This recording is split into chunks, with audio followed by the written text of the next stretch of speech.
Hi hello నేను మీ వాసవి ఆచార్య welcome to social post. అందరూ ఎలా ఉన్నారు? బాగున్నారా? ఫైన్. సో లైఫ్లో కొన్నిసార్లు మనం కావాలని ఏం మిస్టేక్స్ చేయమండి. సిచ్యువేషన్స్ని బట్టి అలా జరిగిపోతూ ఉంటాయి అంతే. కానీ మన లైఫ్ అనేది మన బాధ్యతనే. ఈ మధ్య కాలంలో జెన్‌జీ కిడ్స్ గురించి చాలా వింటున్నాం, చాలా మాట్లాడుకుంటున్నాం, చాలా చూస్తున్నాం. వాళ్ళ మైండ్ సెట్ కానివ్వండి, వాళ్ళ ప్లానింగ్ కానివ్వండి, వాళ్ళ గోల్స్, ఎయిమ్స్ ఇవన్నీ గురించి మనం మాట్లాడుకుంటూనే ఉన్నాం. కానీ ఎక్కడో ఏదో మిస్టేక్ జరుగుతుంది. అది పేరెంట్స్ నుంచి వస్తుందా? సొసైటీ నుంచి వస్తుందా? గవర్నమెంట్ నుంచి వస్తుందా? లేకపోతే వాళ్ళంతట వాళ్ళు చేసుకుంటున్నారా?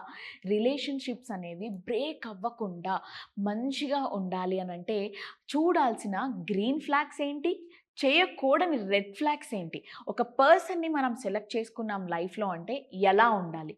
సో, వీటన్నిటి గురించి ఈరోజు మనతో ఈ వీడియోలో డిస్కస్ చేయడానికి లైఫ్ కోచ్ హరీష్ తెన్నేటి గారు ఉన్నారు.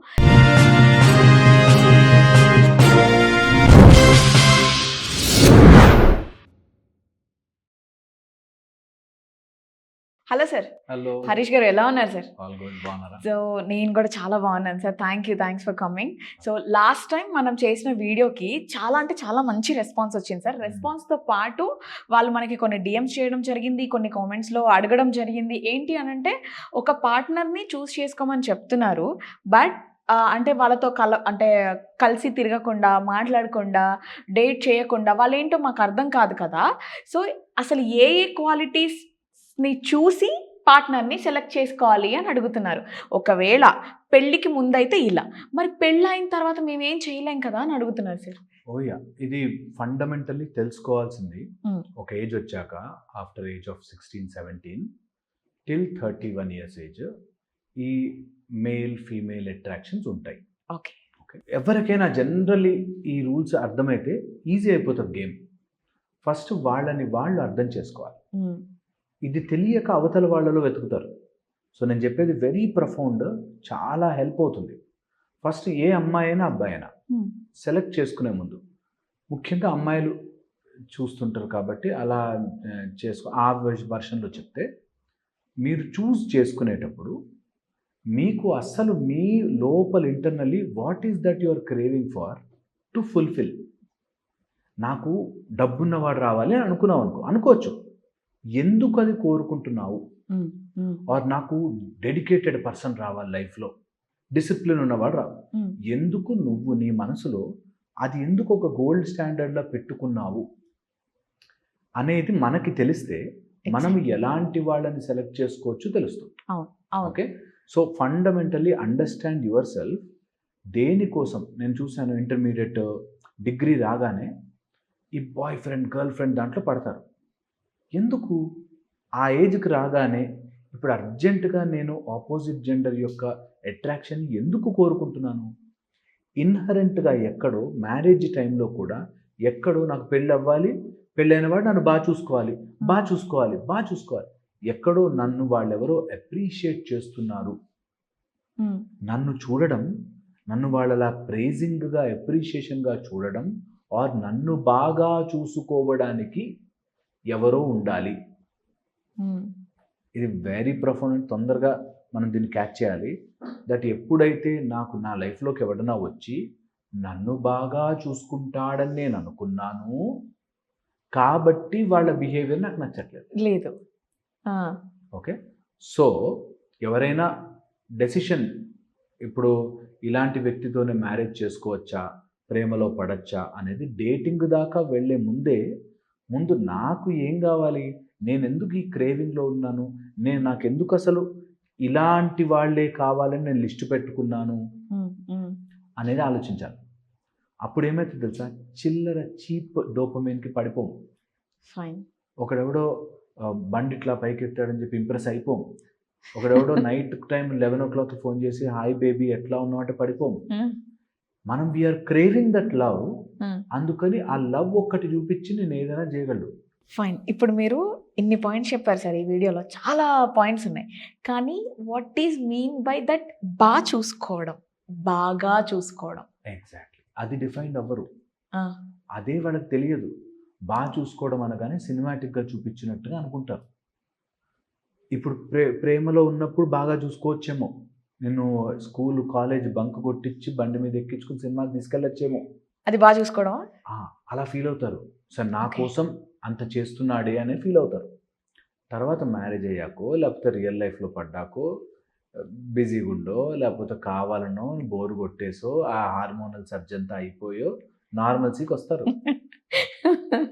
అప్పుడు రియాలిటీ బయటపడుతుంది. నేను తట్టుకోలేకపోతున్నాను, నేను తట్టుకోలేను. నేను అది అనుకున్నా, ఇది అనుకున్నా. అండ్ ఆ ఈక్వేషన్లోకి ఎంతమంది వస్తారు తెలుసా? అటు అమ్మ వాళ్ళ ఫ్యామిలీ, నా అత్త వాళ్ళ ఫ్యామిలీ, ఇటు ఫ్రెండ్స్, ఇటు కంపారిటివ్ ఫ్రెండ్స్, అటు ఆ కాలేజ్లో మీరిద్దరు చెట్టాపట్టాలు వేసుకుని తిరిగిన ఆ కంపారిటివ్ ఫ్రెండ్స్, ఎంతమంది వస్తారు కనిపించకుండా వాళ్ళంతా ఉంటారు అక్కడ ఆ రిలేషన్షిప్లో. ప్రతి రిలేషన్షిప్లో వీళ్ళందరూ ఉంటారు. నమ్మం చాలా మందికి అర్థం కాదు, బట్ నేను చెప్తున్నది ప్రతి రిలేషన్షిప్లో అందరి తలలు ఉంటాయి. మనకి బ్యాక్గ్రౌండ్లోనే ఒక ఆవిడ ఇట్లా హస్బెండ్తో ఫైటింగ్ ఫైటింగ్ ఫైటింగ్ ఫైటింగ్. అంటే ఎందుకమ్మా అంత ఫైట్ చేస్తారు, డైవర్స్ ఇచ్చేయండి అన్నాం అనుకోండి. డైవర్స్ అంటే ఎందుకు వద్దు అన్న, సరదా అసలు డిస్కషన్ చేయడానికి ఎందుకు వద్దు, డైవర్స్ అంటే ఎందుకు వద్దు.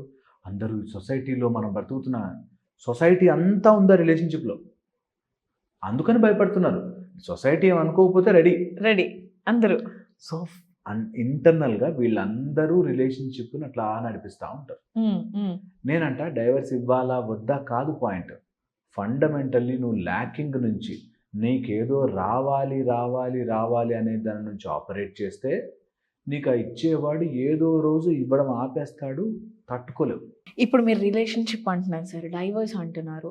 సో అంటే రిలేషన్షిప్లో నీకు నచ్చినట్టు నేను ఉండడమా, నాకు నచ్చినట్టు నువ్వు ఉండడమా, లేకపోతే ఇద్దరి ఇష్టాలను పంచుకుంటూ ఆ రిలేషన్షిప్ని కంటిన్యూ చేస్తూ హ్యాపీగా వెళ్ళడమా, లేకపోతే నాకు నచ్చినట్టు నువ్వు ఉంటేనే నేను ఉంటాను, లేదు అని అంటే నీకేం కాలో చెప్పు నేను చేస్తాను అని చెప్పి అలా కాళ్ళు మీద పడిపోయినట్టు ఉండడమా రిలేషన్షిప్ అంటే?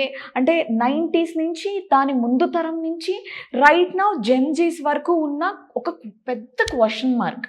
మీరేమంటారు? రిలేషన్షిప్లో ఎప్పుడు ఈక్వల్ అవ్వగలగాలి. అంటే ఒకరోజు వీళ్ళు 100% ఇస్తే వీళ్ళు 0% ఉన్నా ఈక్వల్ అవ్వాలి. వీళ్ళు ఒకవేళ 10%లో ఉంటే మనం 90% ఇచ్చి ఫుల్ఫిల్ చేయగలగాలి. ఒక రిలేషన్షిప్ ఇద్దరి కలిస్తేనే. ఓకే, నేనే ఎక్కువ ఇచ్చేస్తాను ప్రేమ, వీక్ అయిపోతుంది. నువ్వే ఎక్కువ ప్రేమ ఇవ్వాలి నాకు, వీక్ అయిపోతుంది. నేను అనుకున్నట్టుగా నువ్వు ఉండాలి, వీక్ అయిపోతుంది. నువ్వు అనుకున్నట్టుగానే మారిపోతాను, వీక్ అయిపోతుంది. ఓకే, రిలేషన్షిప్ ఎప్పుడు కూడా దెర్ ఇస్ యూ దెమ్, మధ్యలోకి వచ్చేసరికి ఏ కామన్ బౌండరీ వేర్ ఇది ఇద్దరూ కాంప్రమైజ్ అవ్వాల్సిన ప్లేస్. ఫైన్. కొంత వీళ్ళకి ఫ్రీడమ్ ఉండాలి, వీళ్ళకి ఫ్రీడమ్ ఉండాలి. ఇద్దరికి ఫ్రీడమ్ కాదు, రెస్పాన్సిబిలిటీ జోన్ కూడా ఉండాలి. ఓకే, ఒక వెన్ డయాగ్రామ్ తీస్తే వీళ్ళది ఇండివిజువల్, వాళ్ళకి వాళ్ళ ఇండివిజువల్ లైఫ్, వాళ్ళ కోరికలు, వాళ్ళ ఇష్టాలు, వాళ్ళకి కొంతమంది నచ్చరు, కొంతమంది బిహేవియర్స్ వాళ్ళకి ఉంటాయి, వీళ్ళకి ఉంటాయి. గొడవలన్నీ అక్కడే వస్తాయి తెలుసా. నాకు నచ్చింది నీకెందుకు, మా అమ్మ వాళ్ళని చూస్తే నీకెందుకు నచ్చట్లేదు అన్న దగ్గర ఫైట్ అవుతుంది. మా అమ్మ వాళ్ళు నీకు నచ్చాల్సిన అవసరం లేదు భయ్, నీకు నేను నచ్చితే చాలు. అక్కడే వచ్చి గొడవ. నువ్వు మీ ఇంట్లో వాళ్ళు వచ్చినప్పుడు బాగా మాట్లాడతావు, మరి మా ఇంట్లో వాళ్ళతో ఎందుకు మాట్లాడవు సరిగ్గా అని వస్తుంది కదా. తనకి కొన్ని నచ్చకపోవచ్చు, తనకి కొంతమంది ఇష్టపడకపోవచ్చు, ఇష్టం లేకపోవచ్చు, నేను దాన్ని ఎందుకు ఒప్పించే ప్రయత్నం చేస్తున్నా అసలు. సో అక్కడ నుంచి డిఫరెన్షియేషన్ వస్తే దెన్ ఈ రిలేషన్షిప్స్ అనేవి అర్థం అవ్వడం స్టార్ట్ అవుతాయి. వీళ్ళకి ఒక లైఫ్ ఉంది, వీళ్ళకి ఒక లైఫ్ ఉంది, మధ్యలో కొన్ని కామన్ గ్రౌండ్స్లో ఇద్దరూ కాంప్రమైజ్ అవ్వాలి. ఇంట్లో ఎంత కొట్లాడుకున్నా ఒక ఫంక్షన్కి వెళ్తే ఫంక్షన్లో అందరి ముందు కొట్లాడుకోకుండా ఎలా అయితే కామన్ సెన్స్తో ఉంటామో అలాగా కొన్ని విషయాలు ఇద్దరు కాంప్రమైజ్ అయ్యి ఫార్ సొసైటీ ఉండాలి. అదే ప్రేమ. దట్ నీ కోసం నేను కాంప్రమైజ్ అవుతున్నా చెప్పుకోవడానికి కాదు, we are one team, opinion differences ఉండొచ్చు అనే దగ్గర ఈజీ అయిపోతుంది రిలేషన్షిప్. కాదు నువ్వు నాకు తగ్గట్టుగానే ఉండాలి, నేను చెప్పినట్టుగా వినాలి అంటే ఒక రోజు ఉంటాడు, 2 రోజులు ఉంటాడు, 3 రోజులు ఉంటాడు, టక్కుమని బ్లాస్ట్ అయిపోతాడు అంతే. ఇంకా అది ఎప్పటికీ సాల్వ్ కాని ఇష్యూలా తిరుగుతూ ఉంటుంది. ఇదన్నిటికీ కారణం ఈగో. నాకు నచ్చినట్టుగా జరగాలి అనేది ఈగో. ఈ ఈగోలో నా ఈగో బయటకు రాగానే నాకు అది ఫుల్ఫిల్ కాలే, ఇది ఫుల్ఫిల్ కాలే, అలా లేవు, ఇలా లేవు, ఇలా లేవు, అలా లేవు, it will cause relationship damage.